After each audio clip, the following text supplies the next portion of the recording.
அனைவருக்கும் வணக்கம். மதுரை மாநகராட்சியில் தேர்ந்தெடுக்கப்பட்ட திராவிட முன்னேற்றக் கழகத்துடைய மாமன்ற உறுப்பினர்கள், மண்டல தலைவர்கள், நிலைக்குழு தலைவர் மற்றும் மேயர் இடத்துல இருக்கிற உதவியாளர் இவர்களெல்லாம் முறைகேட்டில் ஈடுபட்டிருக்காங்க என்பதை, இதனால மதுரை மாநகர மக்களுக்கு பெருத்த அநீதி இழைக்கப்பட்டிருக்கிறது. மதுரை மாநகராட்சி உருவாகின காலத்திலிருந்து, அதாவது 1978 இருந்து இதுவரை இதுபோன்ற முறைகேடுகள் நடந்ததாக எந்த ஒரு எப்பொழுதுமே இது மாதிரி செய்தி வந்தது கிடையாது. இப்ப இந்த மாமன்ற உறுப்பினர்கள் திராவிட முன்னேற்ற கழகத்துடைய ஆளுங்கட்சியை சேர்ந்தவர்கள் பல முறைகேடுகளில் ஈடுபட்டிருக்காங்க என்று சொல்லி, வலுத்தவன் பிழைத்துக் கொள்கிறான், இளைத்தவன் மாட்டிக்கொள்கிறான். பணக்காரனுக்கு ஒரு நீதி, ஏழைகளுக்கு அநீதி. இங்க சாதாரண ஏழை எளிய மக்கள் வீடு கட்ட முடியல, அவர்களுக்கு வரி கூடுதல். அதே மாதிரி இங்க சொத்து வரி மாற்றம் செய்யணும்னா அதுக்கு புரோக்கர், அதுக்கு ஏஜென்ட், ஒவ்வொரு மண்டல ஆபீஸிலும். அதே மாதிரி பாதாள சாக்கடை இணைப்பு வேணும்னா அதுக்கு மனு வாங்கணும்னா அந்த மனுக்கு வாங்கறதுக்கு ஒரு ஏஜென்ட், குழாய் கனெக்ஷனுக்கு ஒரு ஏஜென்ட், இப்படி ஏஜென்ட்டுகள் நியமித்து இந்த மாமன்ற குழு அந்த மண்டல தலைவர்கள் ஈடுபட்டிருக்கிறார்கள் என்பதை கடந்த 2024 இருந்து தொடர்ந்து அனைத்து இந்திய அண்ணா திராவிட முன்னேற்ற கழகத்தின் மாமன்ற உறுப்பினர்கள், அங்க வைக்கிற 15 மாமன்ற உறுப்பினர்களும் சேர்ந்து மாமன்ற குழு தலைவர் சோலைராஜா அவர்கள் தொடர்ந்து மாமன்றத்தில் பேசி வருகிறார், தொடர்ந்து சொல்லி வருகிறார். பல்வேறு முறை மாமன்றத்தில் இது குறித்து விவாதங்கள் நடந்து பல முறை வெளியேற்றப்பட்டிருக்கிறார்கள். கூச்சல் குழப்பத்துக்கு இடையில இந்த மாமன்றம் குழும்போதெல்லாம் செயல்பட்டிருக்கிறது. இது பத்திரிகை, தொலைக்காட்சியில் உங்களுக்கு எல்லாருக்குமே தெரியும். இதை பார்த்திருந்த, இதை கேள்விப்பட்ட, அதை அறிந்து கொண்ட ஏற்கனவே இருந்த மாநகராட்சியுடைய ஆணையாளர் தினேஷ்குமார் IAS அவர்கள் தொடர்ந்து அண்ணா திராவிட முன்னேற்ற கழக மாமன்ற குழு தலைவரும் மாமன்ற உறுப்பினர்களும் தொடர்ந்து இந்த முறைகேடு குறித்து சொல்லி வருகிறார்கள். எனவே இது உண்மையா என்பதை அறிந்து கொள்வதற்கு அவர் ஒரு குழுவை அமைத்து, அதிகாரிய குழு அமைத்து, அதன் மூலமாக கண்டறிந்து உண்மைதான் இருக்கிறது, நிறைய முறைகேடு நடந்திருக்கிறதுக்கு வாய்ப்பு இருக்கு, இது முறையாக விசாரணை பண்ணணும் அப்படின்னு தெரிந்ததன் அடிப்படையில் தான் IAS அதிகாரி, சாதாரண அதிகாரி இல்லை, ஒரு IAS படித்தவர், இது உண்மை இருக்கின்ற பட்சத்தில் தான் ஆணையாளரிடத்திலே மனு கொடுக்கிறார். இந்த மாதிரி புகார் எழுந்திருக்கிறது, உண்மையிலேயே தவறு நடந்திருக்கு வாய்ப்பு இருக்கிறது, இது மீது உரிய நடவடிக்கை எடுக்கணும்னு சொல்கிறார். அது கடந்த பிப்ரவரி மாதம் அதன் மீது காவல்துறை ஆணையாளர் நடவடிக்கை எடுத்து FIR பதிவு பண்ணுகிறார். FIR பதிவு பண்ணி நடவடிக்கை எடுக்கப்படுகிறது. நடவடிக்கை எடுக்கப்படுகின்ற நேரத்தில் தான் மாநகராட்சி அது வெளியே பத்திரிகையிலும் மற்றதிலும் வந்தவுடன் நம்ம மாமன்ற குழு எங்களிடத்திலே எடுத்து சொன்னார்கள். சோலைராஜா வந்து சொன்னார், இது மாதிரி முறைகேடு நடந்திருக்கு, ஆணையாளர் விசாரணை போட்டு இன்னைக்கு நாங்களும் மாமன்றத்தில் குரல் எழுப்பிக் கொண்டே இருக்கிறோம். புதிய மாநகராட்சி ஆணையாளர் வந்திருக்காரு. நம்ம மாநகராட்சியுடைய ஆணையாளர் இடத்துல நம்ம அண்ணா திராவிட முன்னேற்ற கழகத்தின் சார்பாக நம்ம மனு கொடுத்தால் சிறப்பாக இருக்கும், உரிய நடவடிக்கைக்கு அது ஏதுவாக இருக்கும் என்ற அடிப்படையில் அன்றைக்கு எங்க மாநகர் மாவட்ட கழக நிர்வாகிகள், மாமன்ற உறுப்பினர்கள், குழு தலைவர் அனைவரும் சென்று ஆணையாளரிடம், புதிய ஆணையாளரிடம் மனு செய்தோம். ஆனால் ஏற்கனவே என்னன்னா, நம்ம மதுரை மாநகராட்சியினுடைய சட்ட ஒழுங்கு அதிகாரி, மதுரையின் மாநகரத்தினுடைய சட்ட ஒழுங்கு அதிகாரி ஆணையாளர் அவர்கள் நடவடிக்கை எடுக்கிறார் என்றவுடன் இதில் மூளையாக செயல்பட்ட ரவி என்பவர் இரவோடு இரவாக மாறி ராமேஸ்வரத்துக்கு மாற்றப்பட்டிருக்கார் நகரசபைக்கு. அவர் அது வரல, மற்றவர்கள் மீது ஒரு 4 பேர் மீது நடவடிக்கை எடுத்த ஒப்புக்காக அது நடவடிக்கை எடுத்ததாக தெரிந்தது. நாங்கள் மாநகராட்சி ஆணையாளரிடம் எடுத்து சொன்னோம், நீங்க முறையாக இது விசாரணை பண்ணி, ஏற்கனவே பத்திரிகையில் தொலைக்காட்சியிலும் 200 கோடிக்கு மேல் முறைகேடுகள் மாநகராட்சியிலே நடந்திருக்கிறது. வணிக கட்டடங்களுக்கு சாதாரண குடியிருப்புக்கான கட்டடங்கள் அதுக்கான வரி போட்டிருக்காங்க. இதுக்காக பெருத்த அளவுக்கு பணம் கைமாறி இருக்கிறதாக தகவல் வந்தது. அது மட்டுமல்ல, திருமண மண்டபங்கள், வணிக வளாகங்கள், பெரிய பெரிய பணக்காரர்கள், அதே மாதிரி பார்த்தீங்கன்னா பெரிய கட்டடங்கள் கட்டணும்னா அவங்கள்ட்ட எல்லாம் ஒரு தொகையை பெற்றுக்கொண்டு அவங்க குறைந்த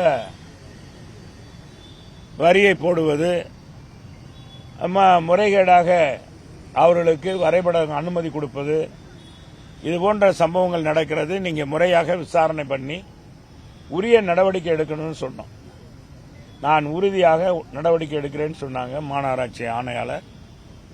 அதன் அடிப்படையில் அவர் உடனடியாக அதில் 15க்கு மேற்பட்டவர்கள் கைது செய்யப்பட்டார்கள். யார் மூளையாக செயல்பட்டாரே அவர் உடனடியாக வரவழைத்து அவரும் கைது செய்யப்பட்டார். கைது செய்யப்பட்டார். நடவடிக்கை சரியாக இருக்குமா என்ற ஒரு அச்சம் இருந்ததன் காரணமாக அண்ணா திராவிட முன்னேற்ற கழகம் எங்க கழகத்துடைய பொதுச் செயலாளர் புரட்சி தமிழர் எடப்பாடியார் இடத்திலே எடுத்து சொல்லி, இது போன்ற பெருத்த முறைகேடு மதுரை மாநகராட்சியில் வரலாறு காணாத அளவுக்கு 200 கோடிக்கு மேல் ஏற்பட்டிருக்கிறது, மக்களுக்கு வரி ஏய்ப்பு நடந்திருக்கிறது, இங்கே சாக்கடைகள் ஆறாக ஓடுகிறது, சாதாரண குண்டும் குழியுமாக சாலையில் இருக்கிறது,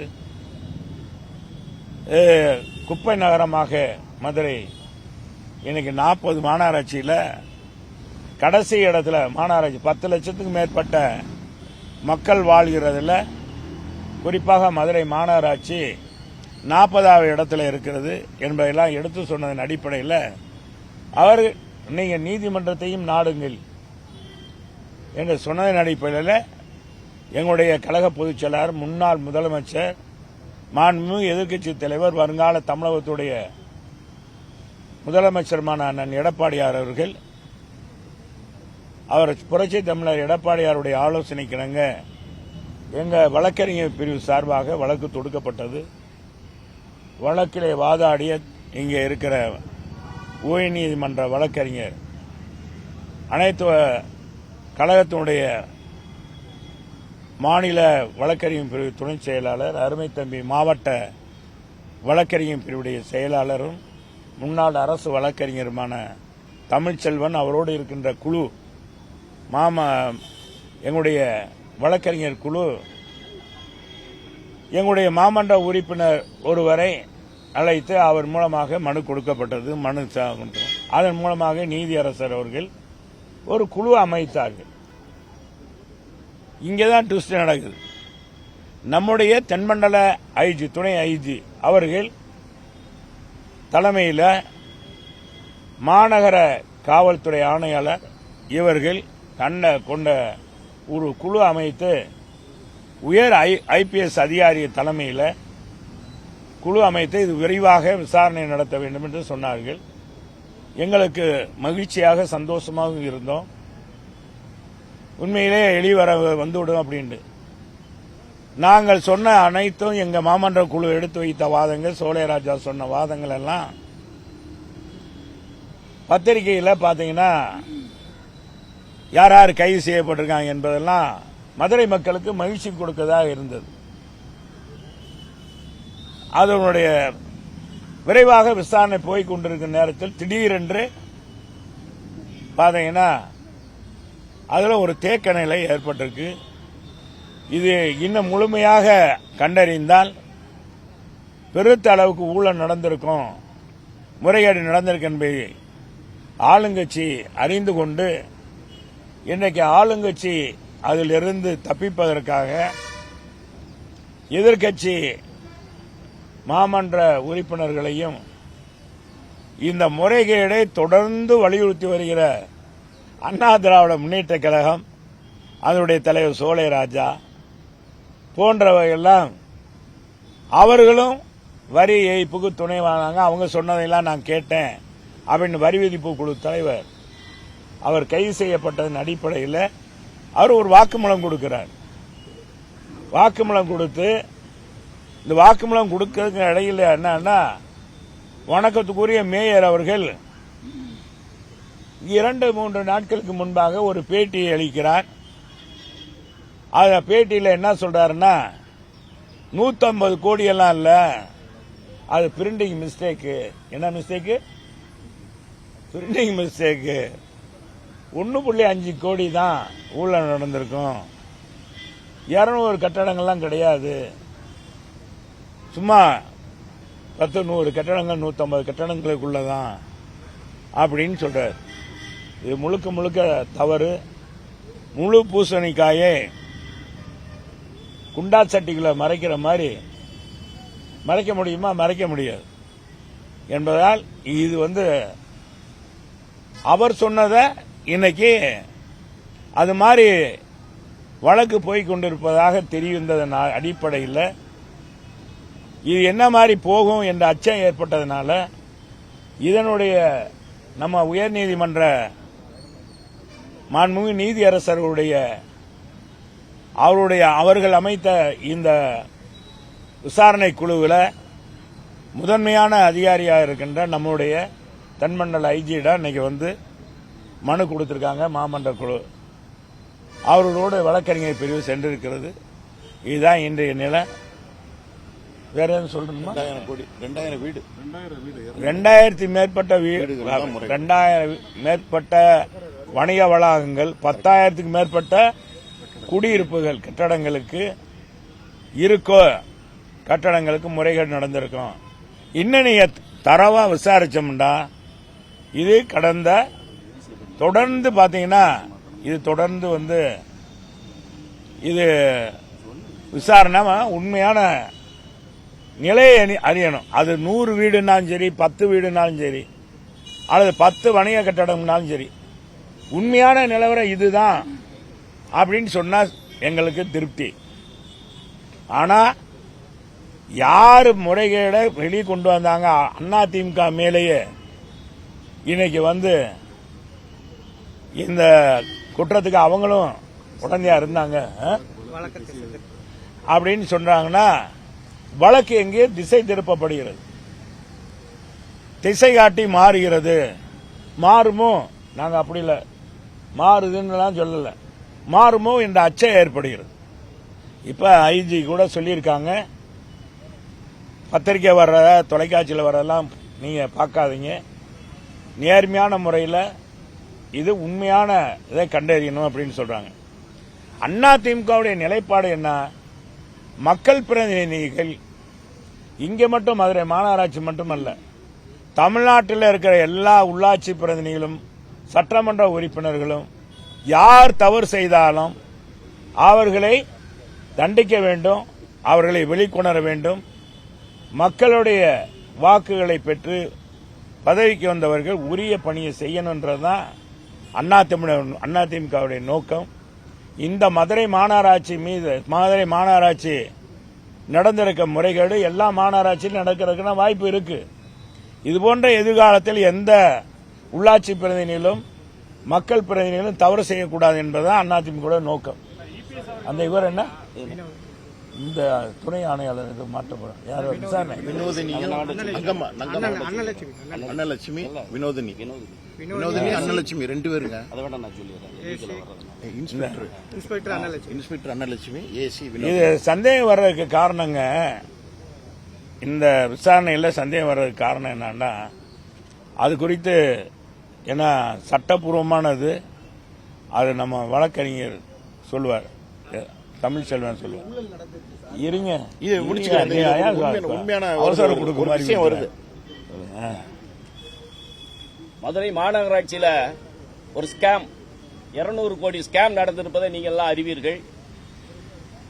எங்கள் பொதுச் செயலாளர் கழக பொதுச் செயலாளர் அண்ணன் எடப்பாடியார் மற்றும் எங்கள் மாவட்ட கழக செயலாளர் அண்ணன் செல்லூர் கே ராஜ் அவர்களுடைய அறிவுறுத்தலின் பேரில் நாங்கள் உயர்நீதிமன்றத்தில் எங்கள் கவுன்சிலர் ரவியை வச்சு ஒரு மனு தாக்கல் செய்தோம் என்பதை நீங்கள் அறிவீர்கள். அப்ப நீதியரசர் மாண்புமிகு நீதியரசர் என்ன சொன்னாங்கன்னா, நாங்க உண்மையில அதை சிபிஐ கேட்டு போயிருந்தோம். மாண்புமிகு நீதியரசர் அவர்கள் ஒரு புது டீம் ஒன்று ஃபார்ம் பண்ணுவோம், அந்த டீம் ஃபார்ம் பண்ணி அது என்ன நடக்குது அப்படின்றத பாத்துக்கிடுவோம். சில நேரங்களில் சிபிஐ பிஸியா இருக்கிறதுனால அது நாட்கள் தள்ளி போகலாம். உடனடியாக உங்களுக்கு ஒரு ரெமெடி கிடைக்கணும்னு சொன்னா அது லோக்கல்ல ஒரு டீம் ஃபார்ம் பண்ணுவோம்னு சொன்னாங்க. அதை நாங்கள் நம்பினோம். நீதியரசர்கள் அருமையான ஒரு ஆணையை பிறப்பித்தார்கள். ஆனால் அதை நடைமுறைப்படுத்துகின்ற சூழ்நிலையில் நம்ம டிஐஜி அவங்க இருக்கிறாங்க, எங்களுக்கு அதை பற்றி ஒன்றும் இல்லை. ஆனால் இந்த விசாரணை புலன் விசாரணை குழுவில் முன்பு இருந்த அதே அசிஸ்டன்ட் கமிஷனர் அவர்களும் இன்ஸ்பெக்டர் எஸ்ஹெச்ஓ என்று சொல்லப்படுகிற இன்ஸ்பெக்டர் அவர்களுமே மீண்டும் இந்த கமிட்டியில இந்த டீம்ல பங்கெடுத்துக்கிருக்காங்க. அன்னலட்சுமி அந்த இன்ஸ்பெக்டர் பேரு, அவங்கள மாத்தணும். அவங்க 2 பேரும் மாத்திட்டா ஒரு ஃபேரான இன்வெஸ்டிகேஷன் நடக்கும். அடுத்த அந்த அசிஸ்டன்ட் கமிஷனர் வினோதினி இவங்க 2 பேர்த்தையும் மாத்தினா ஒரு ஃபேரான இன்வெஸ்டிகேஷன் நடக்கும் என்பதற்கான மக்களிடமும் சரி எங்களிடம் சரி ஒரு திருப்தியான ஒரு எண்ணம் ஏற்படும். இத அடுத்து வருகின்ற உயர்நீதிமன்றத்தில் அந்த வழக்கு நிலுவையில் இருக்கிறது. அந்த வழக்கு நிலுவையில் வருகின்ற பொழுது உயர்நீதிமன்றத்தில் எங்கள் வழக்கறிஞர் குழு இந்த அசிஸ்டன்ட் கமிஷனரையும் இன்ஸ்பெக்டரையும் இந்த கமிட்டி இந்த டீம்ல இருந்து மாற்றணும்னு சொல்லி நாங்கள் முறையிட இருக்கிறோம்.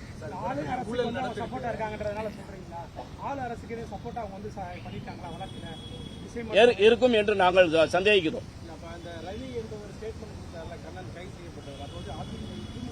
ரவியா கண்ணனா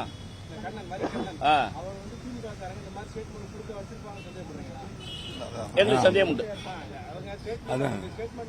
ஒருவேளை அசிஸ்டன்ட் கமிஷனரும் இன்ஸ்பெக்டரும் வேறு ஒரு அலுவலர் வேறு அதிகாரிகளாக இருந்திருந்தால் இது சாத்தியமில்லை என்று நாங்கள் சந்தேகிக்கிறோம். அதை நாங்கள் நாளைக்கு நீதிமன்றத்தை முறையிடுவோம். நீங்க சொல்லுங்க.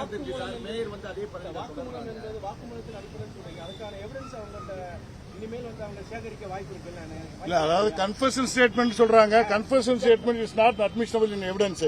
அவங்க எது கொடுத்தாலும் முறையா இருந்தா தான். அந்த முறையில எங்க கவுன்சிலர்கள் ஏதாவது தவறு பண்ணியிருந்தாங்கன்னா அது கொடுத்தா தான் பண்ண முடியும்.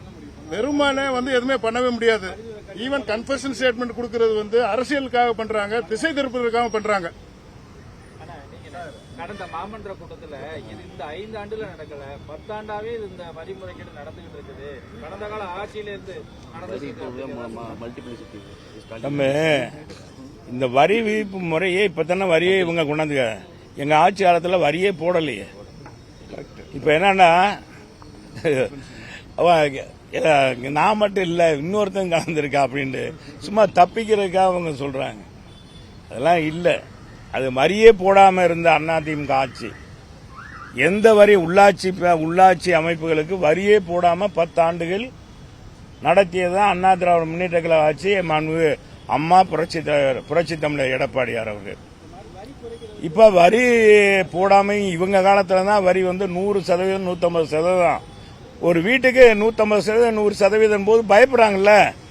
அப்ப அவங்க எங்க போய் போகணுமோ அங்க போய் அவங்க பார்க்கும்போது இல்ல நீங்க அரசாங்கத்துக்கு கூடிய வரி கட்டி தான் ஆகணும்னு நேர்மையாக இருந்தா இது மதுரை மாநகராட்சிக்கு பெருத்த வருவாய் கிடைத்திருக்கும். இப்ப மாநகராட்சிக்கு வருவாயே இல்ல. இப்ப இதுல கூட நாங்க சொன்ன அன்னைக்கு மாநகராட்சி ஆணையாளர் சொல்லிட்டு வந்தோம். இந்த அவர்லேண்ட் ஒரு அது மதுரை மாநகரில் இருக்க குப்பையெல்லாம் அள்ளுறதுக்கு ஒரு நிறுவனம் தமிழ்நாடு முழுவதும் அவங்க தான் எடுத்திருக்காங்க. அவங்க தான் அந்த சுகாதார பணியாளருக்கு முழுமையாக சம்பளம் கொடுக்கணும் மாதம் மாதம். ஆனால் மதுரை மாநகராட்சியில் என்ன செய்யறாங்க, இந்த நிரந்தர பணியாளர்கள் 1000 பேர் இருக்காங்கன்னா இந்த 1000 பேருக்கான 1 கோடி ரூபாய் மாதம், அந்த 1 கோடி ரூபாயும் முறையீடாக அவர்லாண்டுக்கு பதில் இவங்க கொடுக்கறாங்க. அதை ஆணையாளர்கிட்ட நாங்கள் சொன்னோம், குறிச்சுக்குங்க, இதை நீங்க நடவடிக்கை விசாரிச்சு நடவடிக்கை எடுக்கணும்னு சொல்லியிருக்கோம். இது மாதிரி முறைகேடுகள் நடக்கிறது. இப்ப யாருமே முறைகேடு நடக்கலன்னு நல்லதுதாங்க. மாநகராட்சி ஏற்கனவே தத்தளித்துக்கு வருவாய் பற்றாக்குறை இல்லை. நீங்களே பாக்குற, நம்ம காலையில பார்த்தா குப்பை கூலம், பாத்தீங்கன்னா சாக்கடை நிரம்பி வழியுது. இப்ப என்ன நாங்க கொண்டு வந்த இந்த வீட்டுக்கு இன்னும் 50 ஆண்டு காலத்துக்கு குடிநீர் பிரச்சனையே இல்லை என்ற வரலாற்றை கொடுக்கின்ற முல்லை பெரியார் கூட்டு குடிநீர் திட்டம் 2023 முடித்திருக்கணும். அது இன்னும் முடிக்கல. ஒரு சில இடங்கள்ல அது ஏதோ ஃபங்க்ஷன் ஆகுதுன்றாங்க. அது மாதிரி செஞ்சா அது முறைகேடாக போயிடும். அது சரியாக அந்த திட்டம் நிறைவேறாது. முழுமையானா 82 மேல்நிலை தொட்டிலையும் ஏற்றி ஒரே நேரத்தில் இறக்கி அதனுடைய ஸ்பீடு பார்க்கணும், எப்படி போகுது, வீடுகளுக்கெல்லாம் கரெக்டா போகுதா அப்படின்னு பொறியாளரை வச்சு கண்காணிக்கணும். அது இல்லாம வேண்டியவங்க பகுதிக்கு முதல்ல கொடுக்கறது, வேண்டாத பகுதிக்கு காலதாமதப்படுத்துவது என்ற அடிப்படையில் போயிட்டு இருக்கு. அதனால பார்த்தா பெருத்த பகுதியில் நம்ம நிறைய பகுதியில் பாருங்க, நீங்களே சாலையில் போக முடியல. இப்ப மழை வேற வந்துருச்சு. மழை காலம்னால ரோடுல வண்டி வாகனம் போக முடியல. 2 வீலர்ல போறவங்கலாம், வேலைக்கு போறவங்கலாம் வேலைக்கே போக முடியல. பூரா சேரும் சகதியுமா ஆயிருது. அது கணவனும் மனைவியும் போறாங்கன்னா மனைவி சேலை எல்லாம் அதாயிருது. போறதுக்கு அச்சப்படுறாங்க. பால வேலை வேற நடக்கிறதுனால பெருத்த போக்குவரத்து நெரிசல் வேற ஏற்படுது. இதுக்கெல்லாம் தீர்வு கிடைக்குன்னா இதுல இந்த மாநகராட்சிக்கு வருவாய், அதிக வருவாய் வரணும். உண்மையான வருவாயை கண்டுபிடித்து நம்ம சேர்க்கணும்.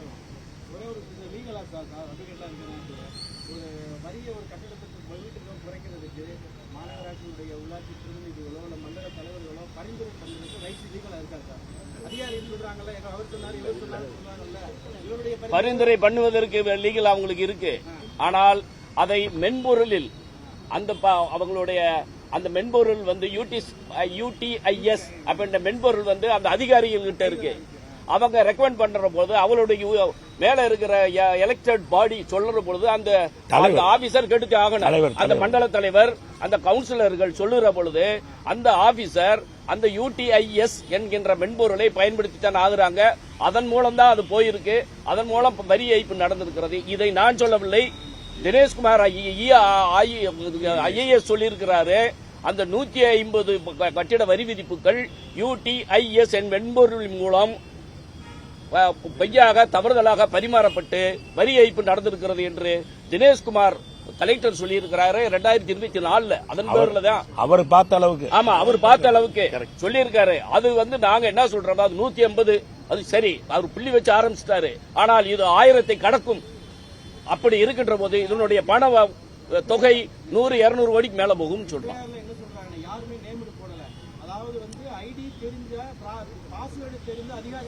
ஆமா ஆமா